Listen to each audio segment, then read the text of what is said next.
Yeah. So no, it's an institution, huh?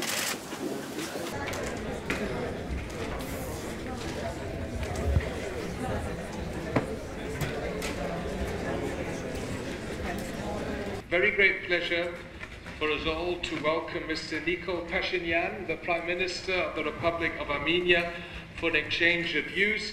Prime Minister, welcome to our committee, or as you say in your language, if I'm correctly informed, Bari Galus. Welcome to Brussels, and I think we should really welcome the Prime Minister with a round of applause. It's an honor that he's here.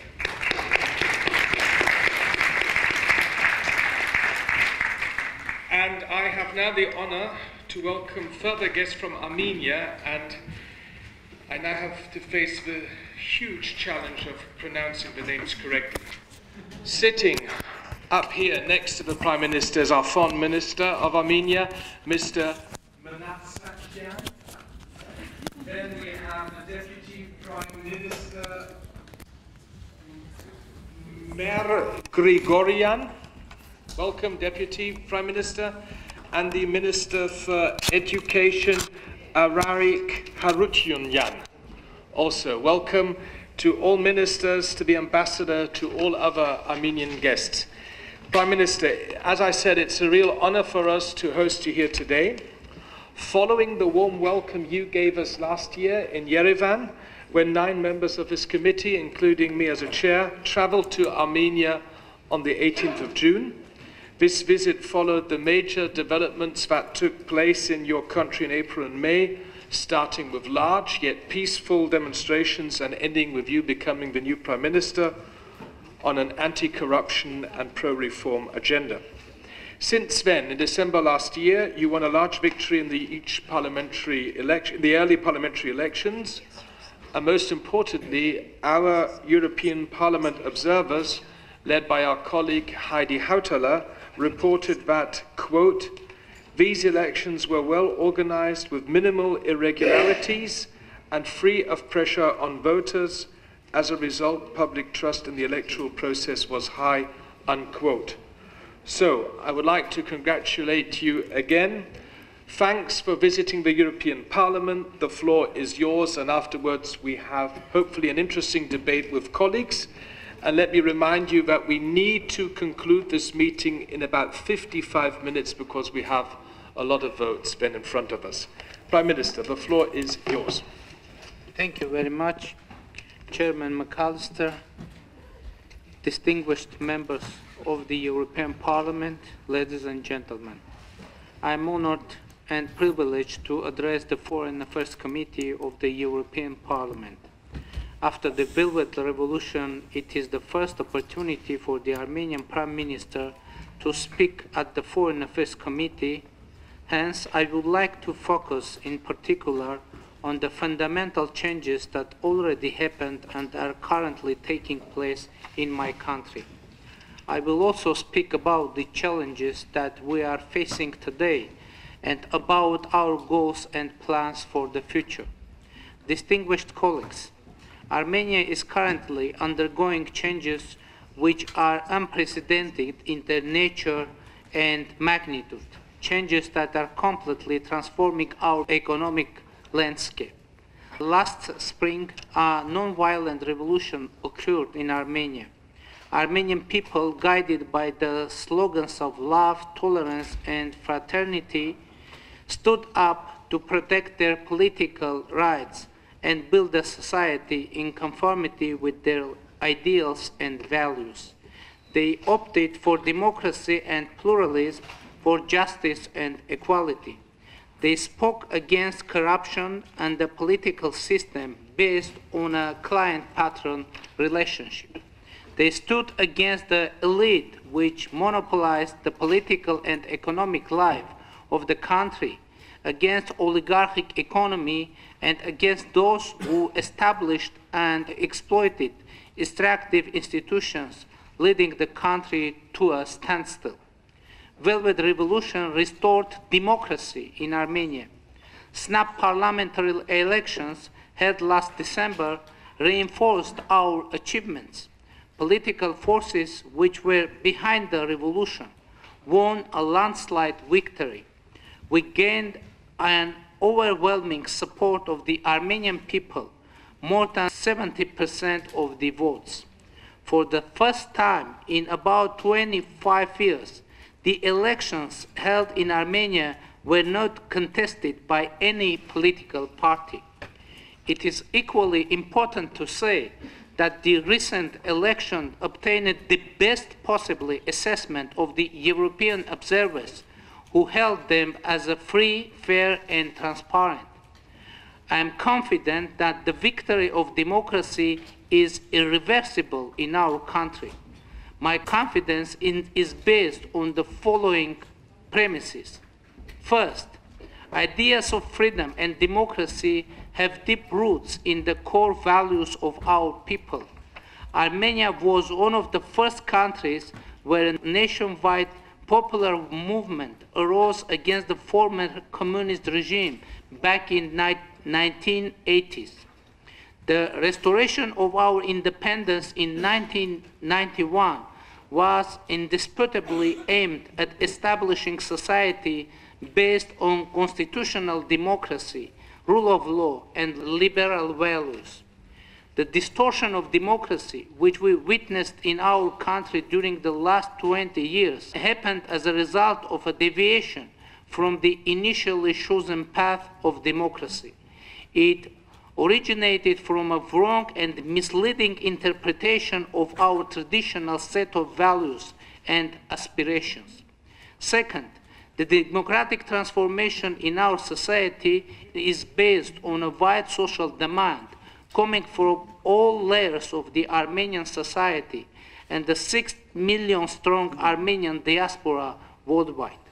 This progressive process was born out of the will and aspiration of our people. Moreover, it had nothing to do with outside forces. It did not produce any tectonic shift in our foreign policy, nor originated any changes in our foreign policy strategy. Armenia remains committed to its foreign policy obligations and partners.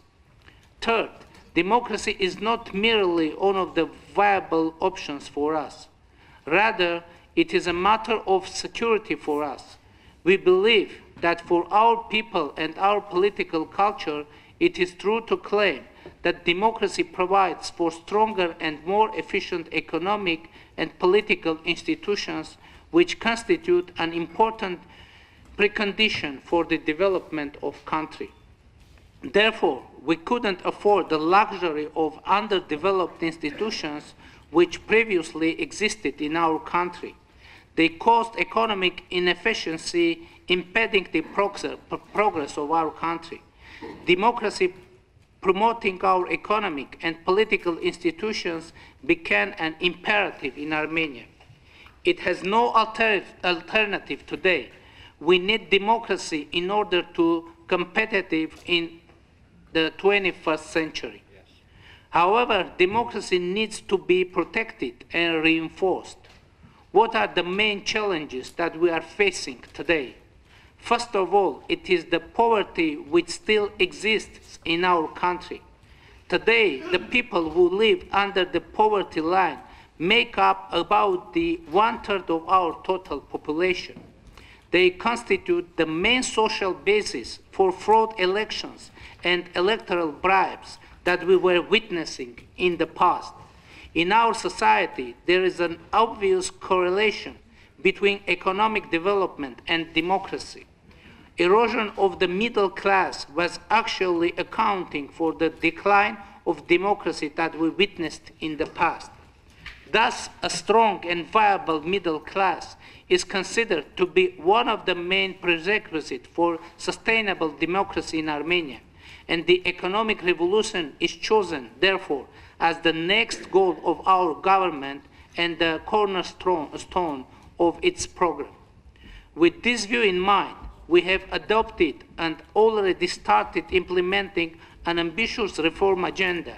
As I mentioned on many occasions, among the current priorities of the Armenian government are the fight against corruption, eradication of monopolies, elimination of poverty, consolidation of the independent judiciary system, and establishment of rule of law and a level playing field for all economic and political actors. We are going to put in force a package of robust measures to reform our tax and custom systems. We also focus on reforming our education system. People should be able to live and create in a rapidly evolving and shrinking world in which progress is driven by knowledge.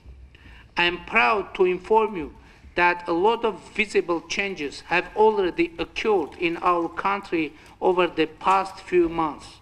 For example, we have already eradicated systemic corruption in Armenia. The power of monopolies and existing oligopolies in Armenia has already been reduced in note. Today, there is nobody in Armenia able to use political influence to achieve economic goals anymore. Distinguished colleagues, while implementing our reform policy, we are stumbling on obstacles. One thing is clear in this regard: implementation of the comprehensive and enhanced partnership agreement with the European Union is of tremendous importance for success of our reforms. The value and the attractiveness of this initiative are in achieving its objectives exclusively through the implementation of reforms. SEPA is a reform-generating tool.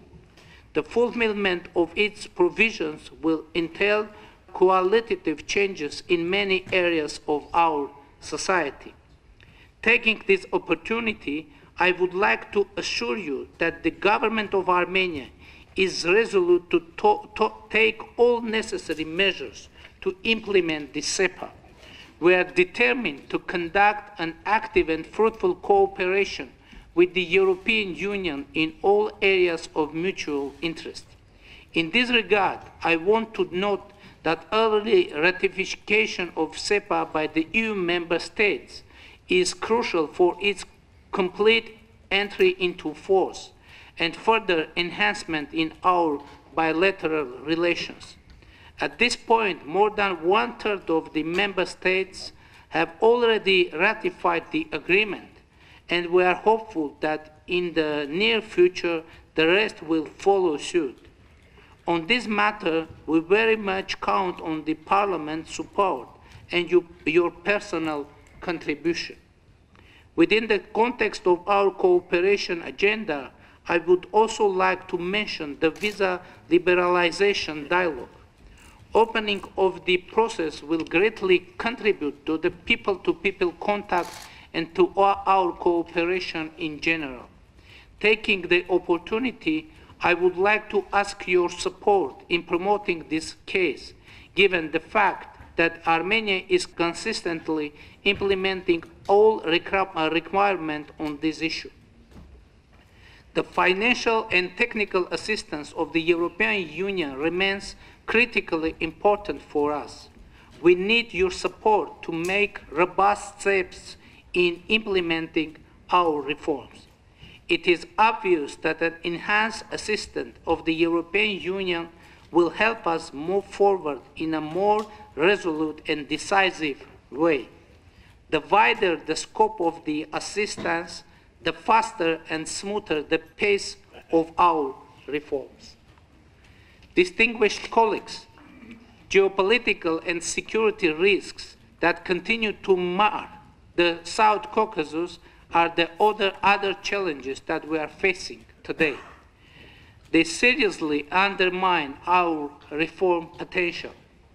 First, unresolved Nagorno-Karabakh conflict and the existing tension in our region create political risks which are significantly affecting the investment attractiveness of our country and the region as a whole.